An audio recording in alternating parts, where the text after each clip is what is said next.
दोस्तों आप में से मेरे कई सारे भाइयों और बहनों को सीआईडी में अगर कोई सबसे ज़्यादा पसंद है, सबसे ज़्यादा अच्छा लगता है तो वो है इंस्पेक्टर दया यानी कि दयानंद शेट्टी। दयानंद शेट्टी यानी कि दया सर सिर्फ सीआईडी के लिए ही नहीं, अपने अच्छे मसल्स, अपने अच्छी बॉडी और अपने अच्छे फिटनेस लेवल के लिए भी जाने जाते हैं।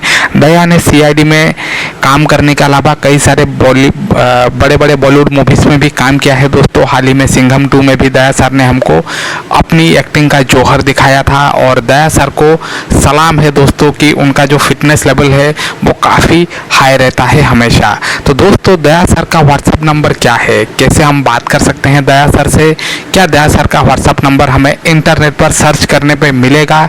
तो देखिए दोस्तों, दया सर जो है वो एक सेलिब्रिटी है और उनके लाखों नहीं करोड़ों में फॉलोअर्स है। ऐसे में किसी भी सेलिब्रिटी का नंबर आपको इंटरनेट पर नहीं मिलेगा। हाँ, अगर आप दया सर को पर्सनली जानते हैं तो आपके पास उनका नंबर हो सकता है, लेकिन दोस्तों दया सर सोशल मीडिया पर इतना ज़्यादा यूज़ नहीं करते हैं।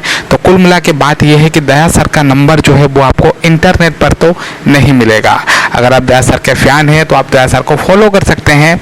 हालांकि फेसबुक पे या इंस्टाग्राम पे उनका कोई ऑफिशियल अकाउंट तो है नहीं, शायद ट्विटर पे वो आपको मिल जाए।